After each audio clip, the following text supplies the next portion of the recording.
Hello friends, आज हम discuss करने जा रहे हैं क्लास 8th का ज्योग्राफी का पहला चैप्टर आवर रिसोर्सेज। ठीक है, तो चलिए स्टार्ट करते हैं। सबसे पहले बात करते हैं, देखो रिसोर्सेज होता क्या है। रिसोर्सेज की मतलब प्रॉपर डेफिनेशन है क्या, अपन बेसिकली अगर देखा जाए रिसोर्सेज है क्या चीज़। देखो रिसोर्सेज कुछ भी हो सकता है, चाहे वो जैसे ये मार्कर है, ये एक टाइप का क्या है, रिसोर्स है। क्यों? क्योंकि मैं इसको क्या कर रहा हूँ, मैं इसको यूज कर रहा हूँ टू सेटिस्फाई आवर नीड्स। मतलब मेरी नीड को, जो मतलब मेरे को जरूरत है उस चीज की, मैं उसको सेटिस्फाई करने के लिए या कंप्लीट करने के लिए इसका यूज कर रहा हूँ। तो देखो रिसोर्सेज क्या होता है, all the elements of the environment which can be used to satisfy our needs and are value to us are called resources। ठीक है, मतलब वो एलिमेंट जो एनवायरनमेंट में मौजूद हैं और जिनको हम यूज करते हैं टू सेटिस्फाई आवर नीड्स, मतलब हमारी जो जरूरत है, ठीक है, हमारी जो नीड्स हैं उनको कंप्लीट करने के लिए, उनको फुलफिल करने के लिए हम उनका क्या करते हैं, यूज करते हैं। और वो हमारे लिए क्या है, वैल्यूएबल है। वैल्यूएबल का मतलब है वो बहुत ज्यादा जरूरी है। जैसे कुछ भी चीज मान सकते हैं हम, इलेक्ट्रिसिटी हो गई, ठीक है, प्लांट्स हो गए, ठीक है, वाटर हो गया, ये सारे क्या है, हमारे लिए रिसोर्सेज हैं। ठीक, क्यों? क्योंकि हम इनको क्या है, हमारी नीड्स, हमारी जरूरत के लिए हम इनको क्या करते हैं, यूज करते हैं। और ये हमारे लिए बहुत ज्यादा वैल्यूएबल है। वैल्यूएबल का मतलब है बहुत ज्यादा जरूरी है। ठीक है, मतलब इनके रिसोर्सेज के बिना हमारी जो लाइफ है वो बिल्कुल इनकम्प्लीट है।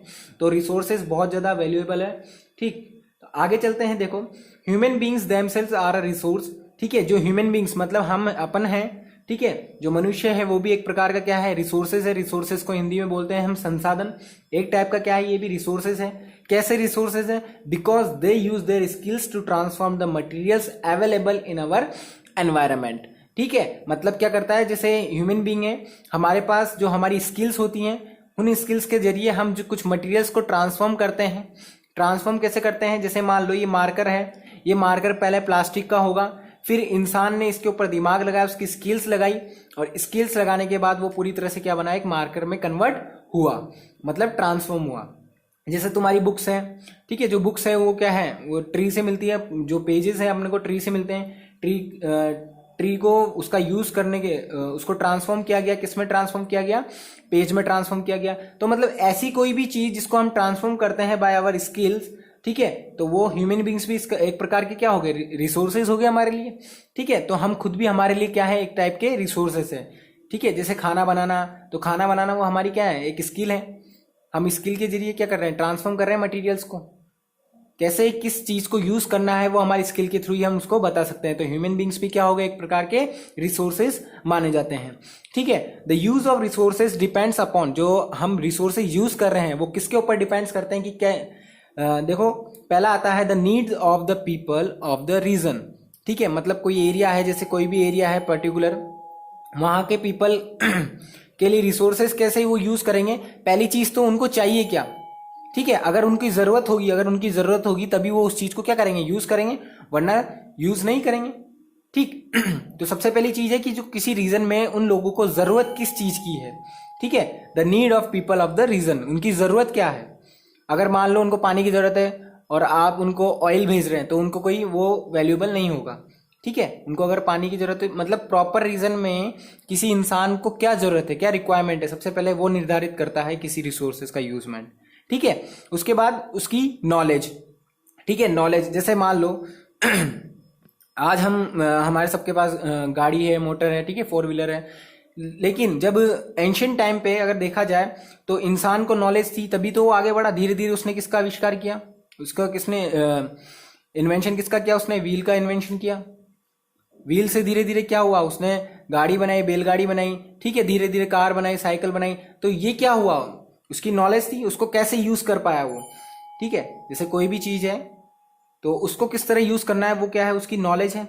तो वो नॉलेज के ऊपर भी डिपेंड करता है कि उस रिसोर्सेज का वो किस तरह यूज करेगा। अगला आता है the level of technology they possess. ठीक है, और कौन सी कैसी वो टेक्नोलॉजी यूज कर रहे हैं, उसके ऊपर क्या करते हैं, ये रिसोर्सेज डिपेंड्स करते हैं। तो ये था रिसोर्सेज के बारे में। तो हम बात करते हैं रिसोर्सेज के क्लासिफिकेशन के लिए। तो टाइप्स ऑफ रिसोर्सेज होते हैं, तो according to the nature of resources they are classified into 3 types. ठीक है, कितने टाइप्स में डिवाइड किया गया है, अगर इनको नेचर से देखे तो ठीक है, तीन तरह से इनको डिवाइड किया गया है। 3 टाइप्स के होते हैं। कौन कौन से?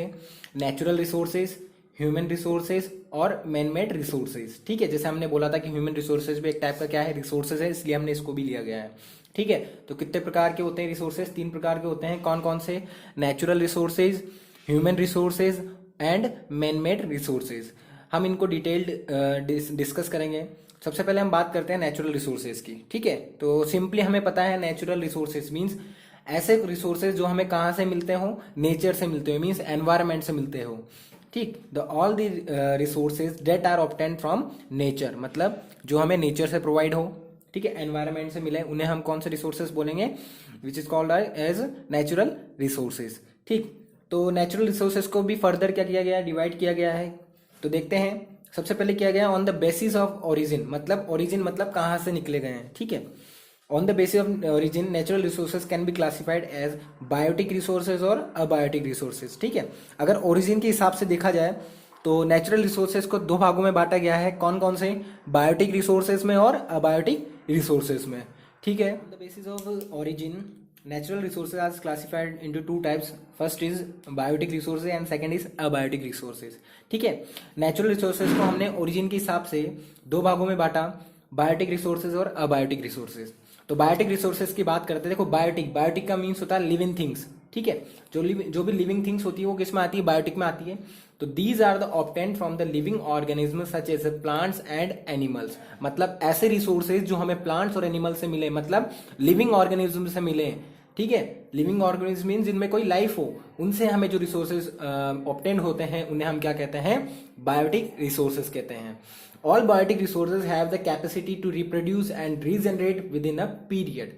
ठीक है, जितने भी बायोटिक रिसोर्सेज होते हैं वो समय के साथ साथ रिप्रोड्यूस हो जाते हैं या रीजनरेट होने की कैपेसिटी रखते हैं। जैसे प्लांट्स है, टाइम के साथ वापस ग्रो करेंगे। ठीक है, एनिमल्स है, मरते हैं, वापस से जिंदा होते हैं, नए एनिमल्स बनते हैं। ठीक है, तो वो क्या होते हैं? रिप्रोड्यूस और रीजनरेट होने लगते हैं। इनको हम रिन्यूएबल रिसोर्सेज भी बोलते हैं। रिन्यूएबल रिसोर्स की जो फील्ड में उसमें भी रख सकते हैं। रिन्यूएबल मीन्स जो रिन्यू हो जाए। ठीक है, सेकंड आता है अबायोटिक रिसोर्सेज। तो अबायोटिक रिसोर्सेज मीन्स जिसमें लिविंग थिंग्स ना हो। तो these are obtained from the non living और फिजिकल एनवायरनमेंट, मतलब नॉन लिविंग थिंग से ये क्या हो? ऑब्टेन्ड हो। और फिजिकल एनवायरनमेंट का मीन्स है जैसे सॉइल हो गई, लैंड हो गई, water, air, rocks and minerals, ये सारे के सारे किस में आते हैं? अबायोटिक रिसोर्सेज के अंदर आते हैं। ठीक है, some abiotic resources like minerals are non renewable.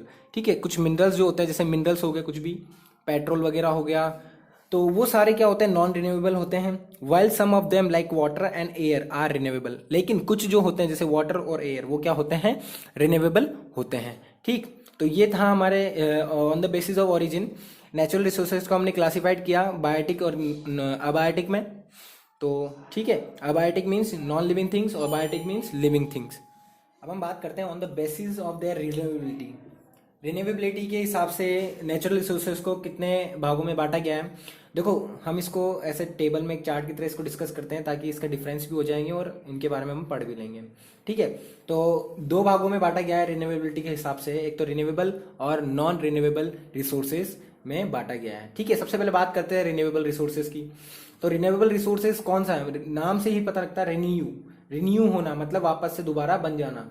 Those resources which not get exhausted when even after continuous use. ठीक है, जिनका हम कंटिन्यूस यूज कर रहे हैं उसके बावजूद भी वो क्या होता है? एग्जॉस्ट नहीं होते। वो रिसोर्सेज क्या कहलाते हैं? रिन्यूएबल रिसोर्सेज कहलाते हैं। दीज आर इनएग्जॉस्टिबल रिसोर्सेज कहते हैं इनको। ठीक है, कौन से रिसोर्सेज कहते हैं? इनएग्जॉस्टिबल। ठीक, मतलब ये कभी खत्म नहीं होते। They have to capacity to reproduce and regenerate with in a period. इनके पास कैपेसिटी होती है कि रिप्रोड्यूस हो सकते हैं टाइम के साथ। ठीक, एग्जाम्पल जैसे सनलाइट हो गया, विंड, वाटर एक्सेट्रा, ये सारे कौन से रिसोर्सेज होते हैं? रिन्यूएबल रिसोर्सेज में आते हैं। ठीक, अब बात करते हैं नॉन रिन्यूएबल रिसोर्सेज की। तो नॉन रिन्यूएबल रिसोर्सेज वो रिसोर्सेज जो कंप्लीटली एग्जॉस्टेड हो जाते हैं, मतलब पूरी तरह से खत्म हो जाते हैं। ठीक है, इन्हें क्या कहते हैं? एग्जॉस्टिबल रिसोर्सेज भी बोलते हैं हम। They have not capacity to reproduce and regenerate, इनके पास कोई कैपेसिटी नहीं होती दोबारा रिप्रोड्यूस होने की। ठीक, एग्जाम्पल क्या है? जैसे कोल, पेट्रोलियम, नेचुरल गैस, ये क्या है? एक बार बर्न होने के बाद दोबारा हम इसको नहीं बना सकते हैं। ठीक है, और इनको बनने में क्या लगता है? बहुत ज्यादा टाइम पीरियड लगता है। आपको सबको पता है कि कोल, पेट्रोलियम, नेचुरल गैस कैसे बनते हैं। ठीक, जो ज़मीन के अंदर जो दफन है मिलियंस ऑफ ईयर तक, ठीक है, जो प्लांट्स और एनिमल, उनकी वजह से, जो उनकी डेड बॉडीज़ की वजह से ये कोल और पेट्रोलियम बनते हैं। तो इनको काफ़ी समय लगता है बनने में। तो ये कौन सा होता है? नॉन रिन्यूएबल, और ये होते हैं रिन्यूएबल रिसोर्सेज।